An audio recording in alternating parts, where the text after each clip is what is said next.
Well, here we go again. Working on getting the T-roofs ready.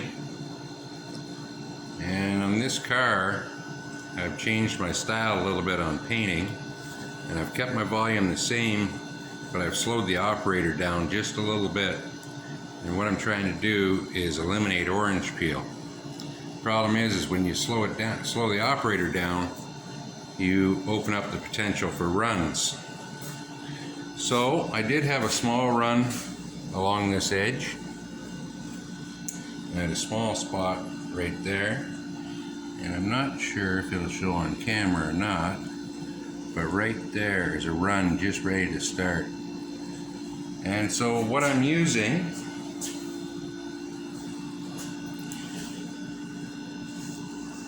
is 1000 grit.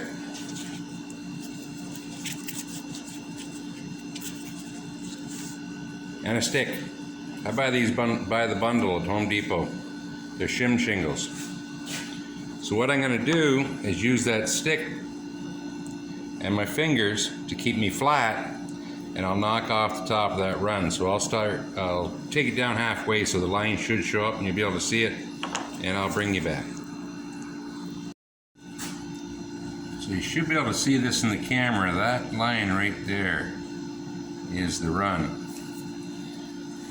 And that's only a few passes with 1000 on a block.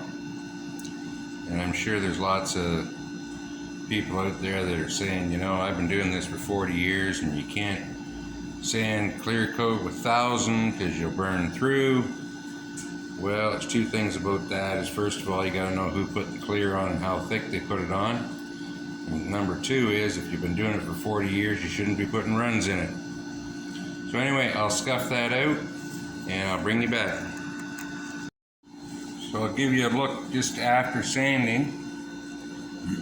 And that sanding was a total of probably less than 2 minutes. Runs disappeared, so now I'll just go to my regular routine. Do 1500, 2000 machine, and then buff. I'm about halfway across on the 1500 round, and I thought I'd just show you all this white that's showing up. That is clear coat that you're taking off.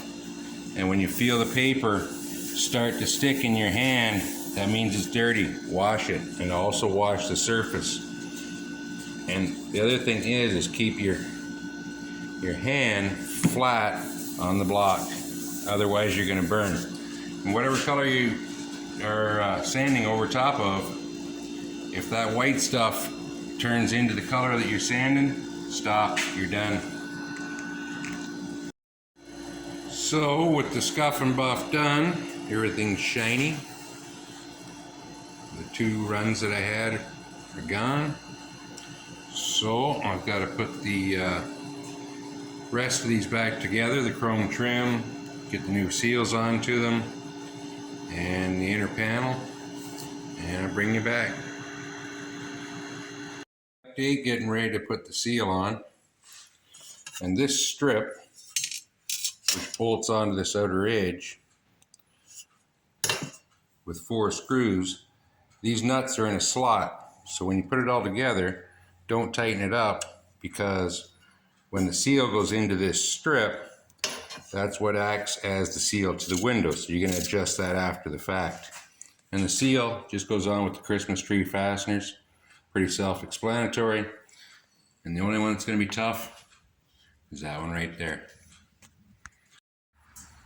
So I think it's about 4 days since I put the door seals on.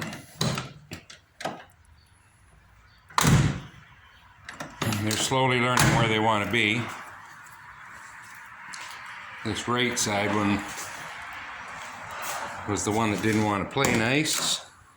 And it's getting there. It's probably closing better than the General did when they built it. And as you can see, I got both the tops on. So I'm going to put it outside in the Easy Bake Oven and let it smolder for the rest of the afternoon. Bring it back later. Just getting caught up here. The roof's Sat out in the sun in the easy bake oven for a couple of days actually before they decided to fit nice. Doors open and close pretty decent. I added the, I guess you'd call them back alignment pins. And I've also added the front seal for the glass. And these are, they're not real friendly to go in, but the trick to them is put the back side in, squirt them full of soap and water, and use a tucking tool, which, me being on a budget, this is a 1-inch putty knife with the corners knocked off of it. Works good for getting those in there. And I've still got the rear seal, which the glass will go against. But for some reason, somebody decided these should be painted at some point in life. So I'll clean them up and re-squirt them. You can paint chrome, but that wasn't the way to do it. Next up, I'll get the grill inserts in, parking lights in. Paint those pieces tonight, get them in, and I'll bring you back. So I've got the grill inserts in both sides. So it actually has parking and turn signals. And I took out one of the T-roots, the one off the right hand side. It was sitting just a little bit high in the center for my liking at the back. So what I did is I removed one shim out of there. And in case you wondered what I was talking about, the gaskets finding, or the seals finding where they want to be, you notice this ridge? So this is where it's making contact, and that's where it's crushed to. So it just takes time and heat. Anyway, this video is getting too long.